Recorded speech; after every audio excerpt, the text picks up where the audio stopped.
અમદાવાદ જિલ્લા વિશેના થોડા રસપ્રદ પ્રશ્નો. પ્રશ્ન નંબર 1. 26 ફેબ્રુઆરી 2026ના રોજ અમદાવાદનો કેટલામો સ્થાપના દિવસ ઉજવવામાં આવ્યો હતો?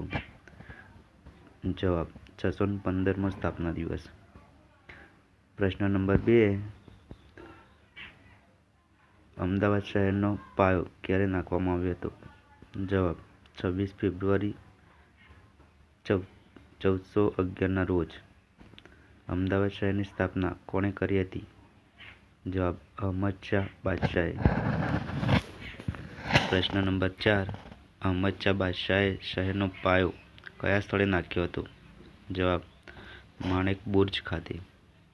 પ્રશ્ન નંબર 5. દર વર્ષે અમદાવાદના સ્થાપના દિવસે કેવા ધજા ચડાવવામાં આવે છે? જવાબ: એલિસ બ્રિજ પર આવેલ માણેક બુર્જ પર. પ્રશ્ન નંબર 6. કયા મુગલ શાસકે અમદાવાદને ગર્દાબાદ એટલે કે ધૂળિયું શહેર તરીકે ઓળખાવ્યું હતું? જવાબ: જહાંગીરે. પ્રશ્ન નંબર 7. અમદાવાદને દુનિયાનું બજાર તરીકે કોણે ઓળખાવ્યું હતું? જવાબ: અબુલ ફઝલે. પ્રશ્ન નંબર 8. અમદાવાદમાં પગ મૂકનાર પ્રથમ મુગલ બાદશાહ કોણ હતો? જવાબ: હુમાયું. પ્રશ્ન નંબર 9.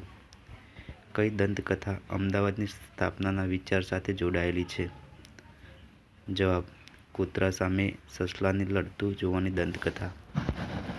પ્રશ્ન નંબર 10. સાબરમતીના કિનારે કયા આદિવાસી રાજાનું શાસન હતું? જવાબ: આશા ભીલનું. આશાપલ્લી પ્રદેશ. પ્રશ્ન નંબર 11. કર્ણાવતી નગર કોણે વસાવ્યું હતું?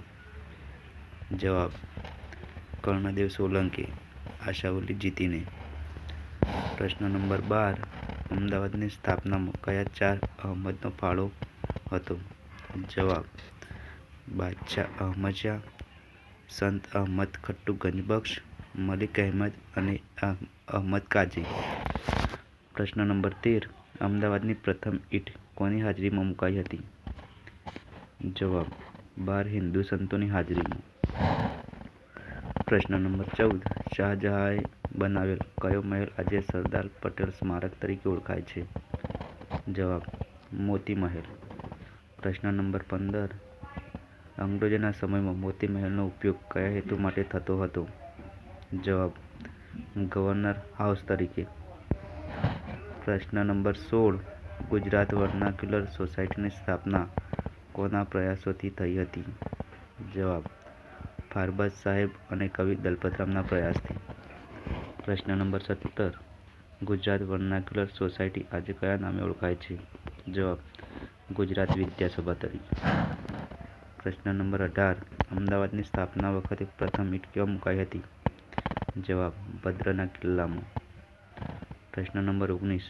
અમદાવાદના સૌથી લાંબા કોતરણી કરેલા લાકડાના કૌંસ ક્યાં જોવા મળે છે? જવાબ: ભદ્રના કિલ્લા વિસ્તારમાં. પ્રશ્ન નંબર 20. હરકુંવર શેઠાણીની હવેલીમાં કુલ કેટલા ઓરડાઓ છે? જવાબ: 60 ઓરડાઓ. પ્રશ્ન નંબર 21. અહમદ શાહ દ્વારા અમદાવાદમાં કયા મુખ્ય સ્થાપત્યો બનાવવામાં આવ્યા હતા?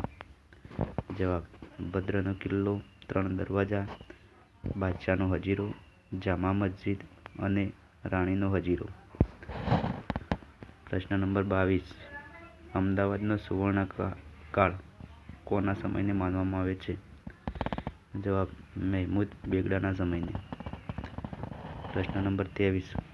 રાણી સિપ્રીની મસ્જિદ કોણે બંધાવી હતી?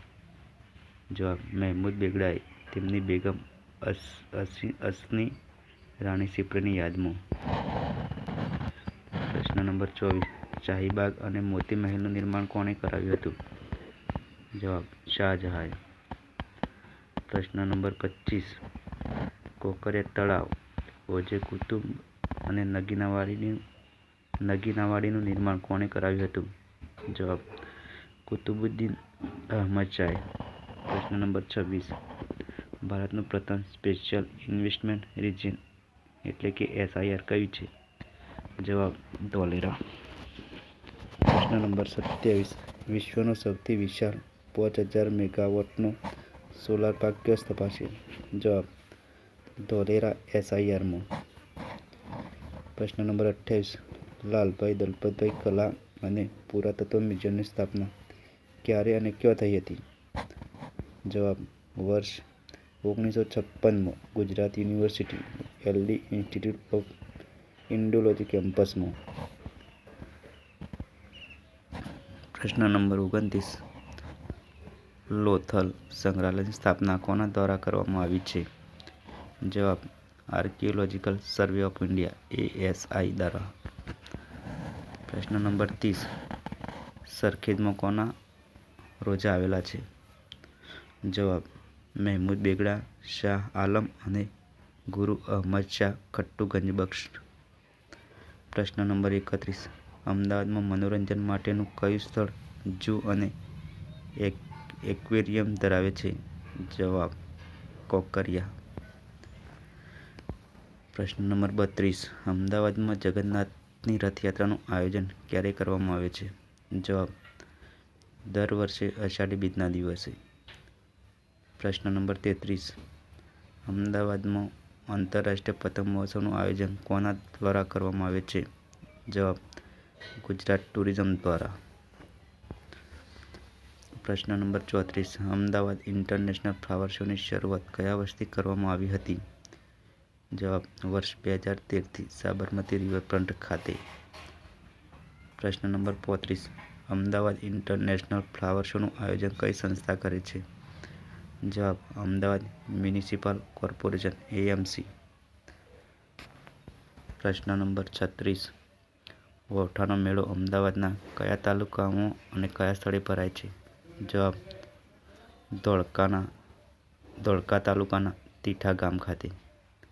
વૌઠાનો મેળો ક્યારે યોજવામાં આવે છે? જવાબ કારતક સુદ પૂર્ણિમાના દિવસે.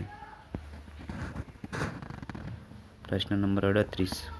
અમદાવાદમાં કાપડ ઉદ્યોગ માટેનું કયું વિખ્યાત સંશોધન કેન્દ્ર આવેલું છે? જવાબ ATIRA. Ahmedabad textile industries research association. પ્રશ્ન નંબર 39. અવકાશ સંશોધન માટે અમદાવાદમાં કયું કેન્દ્ર આવેલું છે?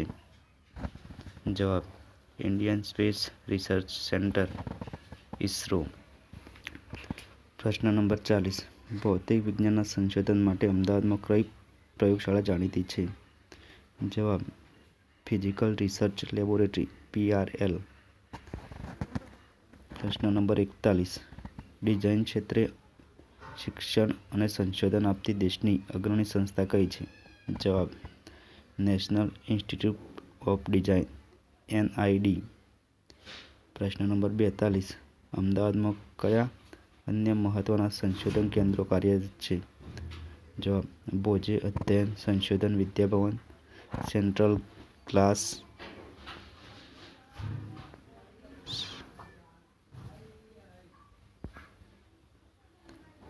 અમદાવાદમાં કયા અન્ય મહત્વના સંશોધન કેન્દ્રો કાર્યરત છે? જવાબ ભોજે અધ્યયન સંશોધન વિદ્યાભવન, central glass and ceramic research centre, occupational health research institute અને kidney disease and research centre. પ્રશ્ન નંબર 43. સ્પેસ એપ્લિકેશન સેન્ટર એટલે SEC ક્યાં આવેલું છે? જવાબ અમદાવાદમાં. પ્રશ્ન નંબર 44. પર્યાવરણને લગતી લેબોરેટરી અને પ્લાનિંગ માટે અમદાવાદમાં કઈ સંસ્થાઓ છે? જવાબ સેન્ટર ફોર એન્વાયરમેન્ટ લેબોરેટરી અને CEPT centre for environment planning and technology. પ્રશ્ન નંબર 45. વ્યવસ્થાપન ક્ષેત્રે વિશ્વભરમાં ખ્યાતિ ધરાવતી અમદાવાદની સંસ્થા કઈ છે? જવાબ Indian institute of management IIM. પ્રશ્ન નંબર 46. હોજિયારી ઉદ્યોગના તાલીમ અને સંશોધન માટે અમદાવાદમાં કઈ સંસ્થા છે? જવાબ હોજિયારી ટ્રેનિંગ એન્ડ રિસર્ચ ઇન્સ્ટિટ્યૂટ. પ્રશ્ન નંબર 47. સાબરમતી નદી પર બનેલા અટલ બ્રિજનું ઉદ્ઘાટન કોણે અને ક્યારે કર્યું હતું? જવાબ વડાપ્રધાન નરેન્દ્ર મોદીએ વર્ષ 2022માં. પ્રશ્ન નંબર 48. પ્રશ્ન નંબર 48. અટલ બ્રિજની ડિઝાઇન કઈ કંપની દ્વારા તૈયાર કરવામાં આવી છે? જવાબ સ્ટબ્સ કન્સલ્ટન્ટ્સ લિમિટેડ. પ્રશ્ન નંબર 49. અમદાવાદનો પ્રથમ પુલ કયો હતો અને તે ક્યારે તૈયાર થયો હતો? જવાબ એલિસ બ્રિજ. વર્ષ 1892માં પુનઃનિર્માણ. પ્રશ્ન નંબર 50. એલિસ બ્રિજ બાંધવાનું કામ કયા ઇજનેરે કર્યું હતું? જવાબ હિમ્મતલાલ ધીરજરામ બજાજ. પ્રશ્ન નંબર 51. એલિસ બ્રિજ હાલમાં કયા નામે ઓળખાય છે? જવાબ વિવેકાનંદ બ્રિજ. પ્રશ્ન નંબર 52. અમદાવાદમાં ઝેન ગાર્ડન અને કાઇઝન એકેડેમી કઈ સંસ્થા ખાતે આવેલી છે? જવાબ અમદાવાદ મેનેજમેન્ટ એસોસિએશન AMA. પ્રશ્ન નંબર 53. ભારતનો પ્રથમ catalytic reactor waste water treatment plant ક્યાં આવેલો છે? જવાબ વટવા GIDC અમદાવાદ. પ્રશ્ન નંબર 54. ભારતમાં પ્રથમ મહિલા મજૂર નેતા કોણ હતા જે અમદાવાદના વતની હતા? જવાબ અનસુયા સારાભાઈ. પ્રશ્ન નંબર 55. વર્ષ 1818માં અમદાવાદના પ્રથમ કલેક્ટર તરીકે કોણે ચાર્જ સંભાળ્યો હતો? જવાબ જ્હોન ડનલોપે. પ્રશ્ન નંબર 56. અમદાવાદમાં ગીતા મંદિરની સ્થાપના કોણે કરી હતી? જવાબ સ્વામી વિવેકાનંદ અને ગંગેશ્વરાનંદે. પ્રશ્ન નંબર 57. કોકરિયા નજીક વેદ મંદિરની સ્થાપના કોના દ્વારા કરવામાં આવી હતી? જવાબ સ્વામીજી ગુરુ ગંગેશ્વરાનંદજી દ્વારા. પ્રશ્ન 58. અમદાવાદ એજ્યુકેશન સોસાયટીની સ્થાપના કયા વર્ષમાં થઈ હતી? જવાબ વર્ષ 1954. પ્રશ્ન નંબર 59. ગુજરાતની સૌપ્રથમ કોમર્સ કોલેજ કઈ છે અને તે ક્યારે બની હતી? જવાબ HL કોમર્સ કોલેજ વર્ષ 1937માં. પ્રશ્ન નંબર 60. સાબરમતી રિવરફ્રન્ટની કુલ લંબાઈ કેટલી છે? જવાબ 11.5 કિલોમીટર. પ્રશ્ન 61. અમદાવાદ નજીક કયા સ્થળે મલ્ટી મોડેલ લોજિસ્ટિક પાર્ક સ્થાપવામાં આવશે? જવાબ વિરોચન નગર સાણંદ નજીક ગોધાવી ખાતે. પ્રશ્ન નંબર 62. ગુજરાતનું સૌથી મોટું રેલવે સ્ટેશન કયું છે? જવાબ અમદાવાદનું કાલુપુર રેલવે સ્ટેશન. પ્રશ્ન નંબર 63. અમદાવાદ અને મુંબઈ વચ્ચે પ્રથમ ટ્રેન સેવા કયા વર્ષમાં શરૂ થઈ હતી? જવાબ 1834માં. પ્રશ્ન નંબર 64. ભારતમાં સૌપ્રથમ BRTS કયા શહેરમાં શરૂ થઈ હતી? જવાબ અમદાવાદમાં વર્ષ 2009માં. પ્રશ્ન નંબર 65.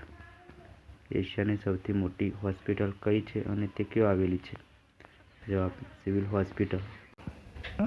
આવા જ કરંટ અફેર્સ અને જનરલ નોલેજના વિડીયો માટે અમારી YouTube ચેનલ @રોહિત ઠાકોર -678 ને લાઇક, સબસ્ક્રાઇબ અને શેર કરો.